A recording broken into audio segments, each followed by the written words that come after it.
Miracle Boy Boxing, ladies and gentlemen. I am your host, the one and only Hosting Cruz, bringing you another exciting edition of boxing. Don't forget to hit and to like, subscribe to my channel. It's always greatly appreciated. Stay tuned. Miracle Boy Boxing, ladies and gentlemen. I am your host, Hosting Cruz, and guys, Friday, November 14th, live on Netflix.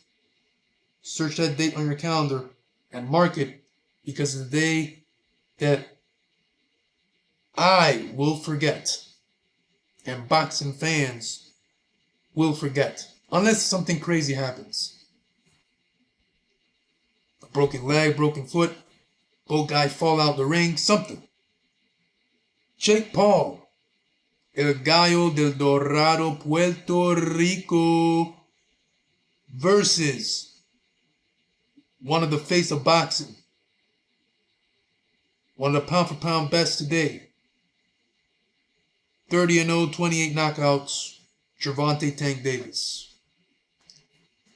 And I'm saying it like nothing, but it's just mind-boggling to see Jake Paul going into a boxing ring to put some gloves on, with some gloves on, against Gervonta Tank Davis, and even vice versa, Gervonta Tank Davis stepping into a ring against Jake Paul. What has boxing come to? I mean, at least this event. This event is crazy. I mean, we got Crawford versus Canelo. That's the real fight. That's a super fight. That's the best fight right now in boxing this year. And then you have Jake Paul and Tank, which is what I call a circus, a clown show. Now, like I always say, man, I give Jake Paul his credit.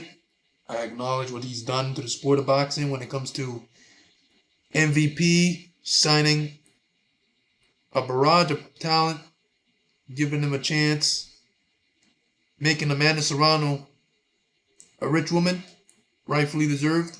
You know, Amanda Serrano busted her ass throughout her career and still is. For the money that she's earning now. You know, in her early days, she was fighting for pocket money. So now she's getting paid millions of dollars, rightfully so. And that's all thanks to Jake Paul. And what Jake Paul has done around Puerto Rico, opening gyms and boxing bullies under the name Boxing Bullies. So I respect Jake Paul for all of that. And even dedicating his craft to the sport of boxing. Learning the fundamentals, the jab, the right hand, the 1-2s, training, running, doing what he got to do. Treating the sport the way it's supposed to be. Train hard, like a true professional. Like a true professional. But we all have been wondering, when is Jake Paul going to fight a real challenge? The last time he took a real challenge, a guy in his weight class, a guy his age, his size, was Tommy Fury. Yeah, he lost the fight. Regardless if you want to say Jake Paul should have won because he dropped Tommy Fury in a close fight. He lost. Ever since then, he's been fighting over-the-hill MMA guys. 58-year-old Mike Tyson with one leg. And even prior to Tommy Fury, Nate Robinson. It's just Tyron Woodley. So it just the resume is crazy, out of this world, and not in a positive way. Not in a positive way. Jake Paul supposed to be fighting guys like, he's around 200. So put him in there with a cruiserweight. Put him in there with a Badu Jack. Put him in there with Jean Pascal. Someone that's a true professional fighter, not too old. Badu Jack is 41, but he's a prime 41. He's world champion right now. He's a WBC cruiserweight champion. So fights like that. And since Jake Paul want to go in there and fight heavyweight with Mike Tyson, 50-year-old Mike Tyson, let him go in there with Shaylee Shawn. Let him go in there with a Deontay Wilder. Let him go in there with a Joseph Parker. Let him go in there with a Luis King Kong Ortiz. I think Luis King Kong Ortiz, no matter how old he is, 44, 45 right now, I think Luis King Kong Ortiz knocks out Jake Paul. until proven wrong. But Jake Paul has not really been proven yet in terms of his professional boxing career. You know, he has not faced a legit contender and challenge in his career so far. All he's doing is trying to make money the easy way. Like, for example, this one right here, Gervonta Tank Davis. Now, both guys are going to make a ton of money. A lot of people are going to tune in Netflix just to see what's going to happen. Not because they're intrigued of the fight. The weight classes between these two fighters are day and night. Jake Paul is over 200. Gervonta Tank Davis is a lightweight, 135. Now, they're gonna make a ton of money. That's good. They're gonna collect a nice check, very nice check. And I respect that. Bring that bread home. But for the sport of boxing, for the love of the sport, this is not good. This is not good. Gervonta Tank Davis actually turned down. Now we know why he turned down Lama Roach fight. A fight that he should have lost. Because the knockdown was not scored. Taking the knee to go wipe his face off. And I said, no. The referee was supposed to give him a standing 8 count. Hey, you touch your knee. 5, 6, 7. Even the referee told Tank, hey, I'm supposed to be counting you out, but don't do that again. He said it. He was caught saying it on audio. It was even on camera during the fight. You got to hear it good. It was out there. Somebody caught it and put it up there. But anyway, so Gervonta Tank Davis declined a rematch with Roach in a fight that everyone wanted to see because of how competitive and good the first fight was. And Lama Roach was already saying that the fight is not going to happen. Watch. And look. So Gervonta Davis declines a real challenge in Lama Roach to go after, of course, like I said, I'm not trashing the money. Good, collect the check.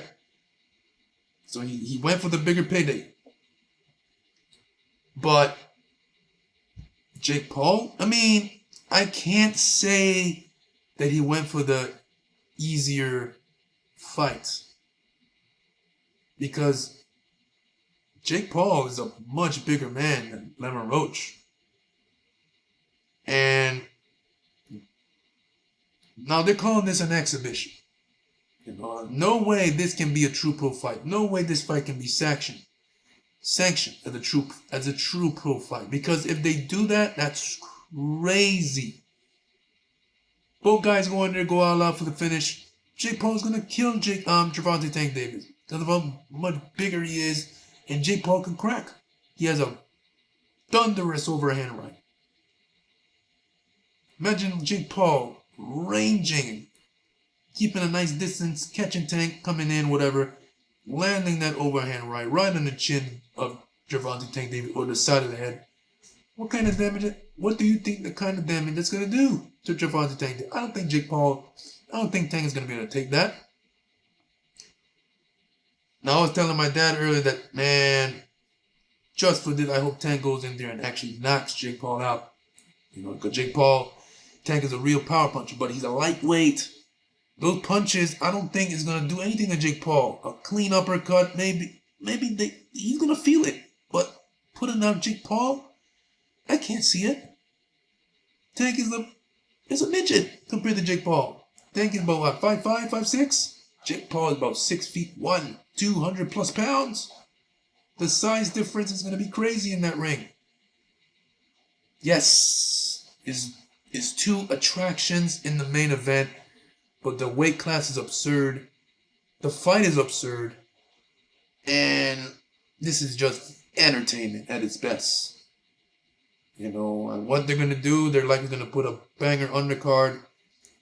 Likely November 15th. Maybe Amanda Serrano may be the co-main event. Maybe, because they've had Jake Paul has a history of putting Amanda Serrano on the co-main event spot. I'm just predicting. It's not official because Amanda plans to fight in Puerto Rico sometime in December. based on what we last heard, when Amanda and her trainer and Subriel Matias was on the live with El Filósofo de Boxeo. So we'll see. But I'm going to predict Amanda Serrano co-main event. You know, Jake Paul and Tank are attractions on their own. So to put them two in the ring together is gonna bring a crowd. Netflix is gonna be live and popping, and a lot of people are gonna tune in. At the end of the day, they're gonna tune in because they want to see what's gonna happen. They're not gonna tune in. Real boxing fans aren't gonna tune in because it's gonna be a great fight or a good fight, expecting to be that way. No, they're gonna tune in just to see what's gonna happen. Like how will this turn out? You know, but this is what boxing has come to. I mean, besides the respect I give for Jake Paul for making Amanda Serrano a rich woman, helping up boxing in Puerto Rico, with MVP promotions, signing a lot of talents, giving them the opportunity, I respect that. But for Jake Paul to come in there and make a fight official or an exhibition official with Gervonta Tank Davis like nothing, like it's all good for the sport, it's crazy. It's crazy. Back in the day, this will be unthinkable. And based on what Jake Paul said, his motto is anyone, anytime, any place, anywhere. And I respect that. That's a good motto. But Gervonta Tank Davis is not the anyone you should be fighting. The anyone that you should be fighting is someone your size. Not Tank. And Tank looks just as much dumber and stupid to accept this. Regardless if he's going after the money, the bigger money. This is why Tank is getting so much, he's losing so much respect and credit for his career, because a lot of people know, I know and feel how good Tank is as a fighter. Or even great, but he's not going in there against the competition that he needs to be going in there with to show us, like an Andy Cruz, a Shakur Stevenson, a William and a Cameron Cepeda, who's going to put the pressure on him in punches and bunches like how he did Shakur. Made Shakur stand and fight. Those are all tremendous fights that we want to see Tank in. Like we want to see Tank in. But a Jake Paul? To see Tank, for us boxing fans that like Tank and like to see him and want to see him compete with the best and get tested, this is a waste of time. It's a waste of time. And for Jake Paul to accept a fight or an exhibition against a much smaller man, it's just you can't have your head up high for this. No way. Business wise, I'll be honest, it's great. But for the sport of boxing, it's not. So, November 14th, in Atlanta, Georgia, at the State Farm Arena, it is official. Jake Paul versus Gervonta Tank Davis. Now, they're calling it an exhibition. And I hope it stays that way, because this cannot be a true pro fight, where both records are on the line. No way Tank is going to put up a 0 against Jake Paul. That's stupid. It's going to be an exhibition. They're going to have fun in there. Going to make a lot of money. Everyone goes home. That's it. Maybe a good couple nice exchanges. Maybe. Because if both guys go in there all out, laying clean on each other, Tank may go to sleep or see the campus, because Jake Paul is a big man and he hits pretty hard. So we'll see what happens, ladies and gentlemen. Let me know what you guys think about this circus in my comment section below. Man, I can't even ask you guys who do you see winning, because this is crazy. Miracle Boy Boxing. I'm your host and crew. Don't forget to like and subscribe to my channel. It is always a pleasure to talk to you guys about boxing. And I'll see you guys in my next video. Peace.